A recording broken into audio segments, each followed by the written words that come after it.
परिवर्तनी एकादशी महात्मा। श्री गणेश जी महाराज की जय। माँ सरस्वती की जय। जय श्री राधे गोविंद, जय श्री राधे गोविंद। अहाँ सब भक्त के बामन एकादशी या परिवर्तनी एकादशी के बहुत बहुत शुभकामना।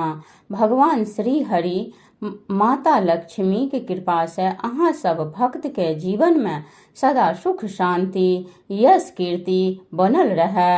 भादव मासक शुक्ल पक्ष इजोरिया, जकरा इजोरिया पक्ष सेहो कहल जाइ छै, में पड़े वाला एकादशी के परिवर्तनी एकादशी के नाम से जानल जाइत अछि। एहि दिन भगवान विष्णु, माता लक्ष्मी और माता एकादशी के पूजा कैल जाइत अछि। जे भक्त नियम निष्ठा और विश्वास से ई व्रत करै छथि और कथा सुनै छथि, हुनका वाजपेय यज्ञ के फल से अधिक फल भेटै छनि। एहि एकादशी व्रत के कथा सुनला से नीच पापियों के उद्धार भ जाइत छै और हुनकर यश कीर्ति सारा संसार में फैल जाय छनि। एहि एकादशी के व्रत के प्रभाव से हुनकर वंश सृष्टि के अंत तक चलै छै। एकादशी के व्रत और रात्रि जागरणक फल बहुत अधिक होइत अछि, जकर गणना केनाय असंभव अछि। आबू हम सब मिलके परिवर्तनी एकादशी के महात्म सुनी। जय श्री हरि। धर्मराज युधिष्ठिर कहलखिन, हे भगवान, भादो मास के शुक्ल पक्ष के एकादशी के व्रत केला से की फल भेटै छै और एहि एकादशी के उपदेश की छै से सब हमरा समझा के कहू। श्री कृष्ण भगवान कहलखिन, हे राजश्रेष्ठ, आब हम अनेक पाप नष्ट करे वाली और अंत में स्वर्ग दै वाली भादो शुक्ल पक्ष वामन नामक एकादशी के कथा कहै छी। वामन एकादशी के परिवर्तनी एकादशी सेहो कहल जाइ छै। एहि एकादशी के जयंती एकादशी सेहो कहल जाइ छै। एहि एकादशी के कथा सुनला मात्र से समस्त पापक नाश भ जाइत अछि। एहि एकादशी के व्रतक फल वाजपेय यज्ञ के फल से अधिक भेटै छै। एहि जयंती एकादशी के कथा सुनला से नीच पापियों के उद्धार भ जाइत अछि।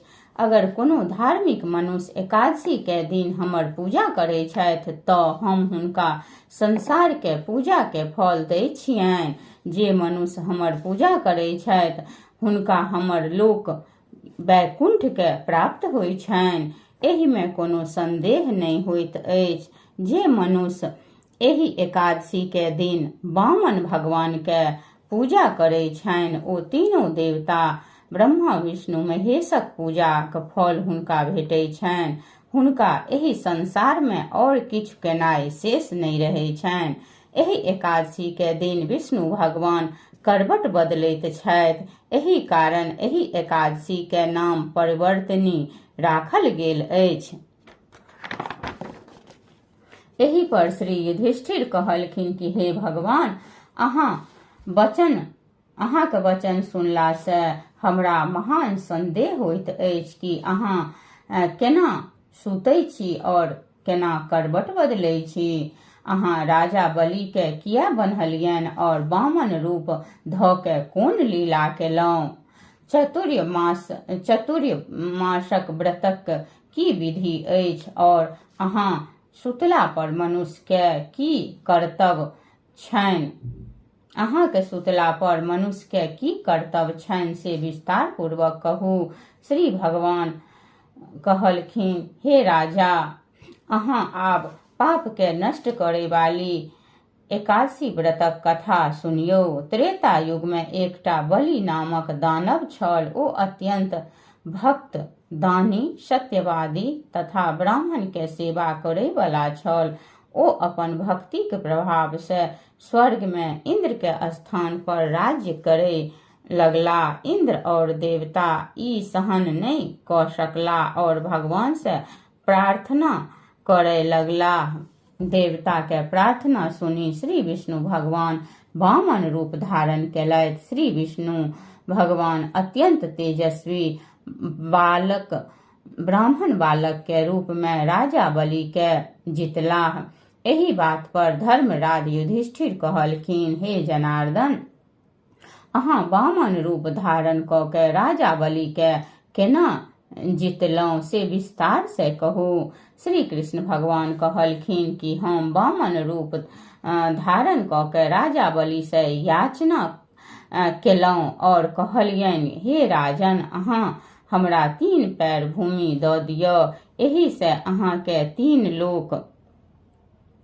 लोकक दान केला के फल भेटत। राजा बलि एही छोट याचना के स्वीकार क लेला और हमरा भूमि दै लेल तैयार भ गेला। तखन हम अपन आकार बढ़ाबय लगलहुँ। भूलोक में पैर, भूलोक में जांघ, स्वर्गलोक में कमर, महलोक में पेट, जनलोक में हृदय,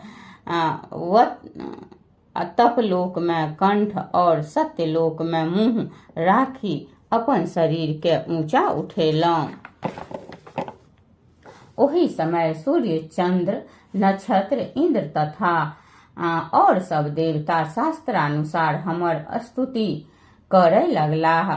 ओही समय राजा बलि के पकड़ के कहलियनि, राजन, आब हम 3 पैर कहाँ पर राखू। एही बात सुनला पर राजा बलि अपन सिर नीचा क लेला। हम अपन 3 पैर हुनका सिर पर रखलहुँ। ओ भक्त दानव पाताल चलि गेला। जखन हम हुनका अत्यंत विनीत देखलियनि तऽ हुनका से कहलियनि, हे राजन, हम सदा अहीं के पास रहब। भादव मास के शुक्ल पक्ष के परिवर्तनी नामक एकादशी के दिन हमर एकटा प्रतिमा राजा बलि के पास रहैत अछि और एकटा क्षीर सागर में शेष नाग पर शयन करैत अछि। एही दिन भगवान विष्णु सुतैत करवट बदलै छथि। एही दिन त्रिलोकी के नाथ श्री विष्णु भगवान का पूजा कैल जाइत अछि।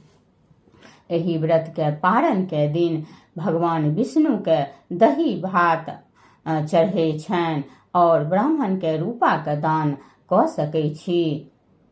मगर यथाशक्ति तथा भक्ति जिनका जे भगवान सामर्थ्य देने छथिन ओही अनुसार अहाँ सब दान पुण्य करी। एहि दिन रात्रि के जागरण करबाक विशेष महत्व अछि। एहि व्रतक प्रभाव से मनुष्य समस्त पाप से मुक्त भ के स्वर्ग जाय छथि। जे कियो मनुष्य एहि व्रतक कथा सुनता हुनका अश्वमेध यज्ञ के फल भेटै छनि। प्रेम से कहू, श्री विष्णु भगवान की जय, माता लक्ष्मी की जय, माता एकादशी की जय। जय श्री राधे।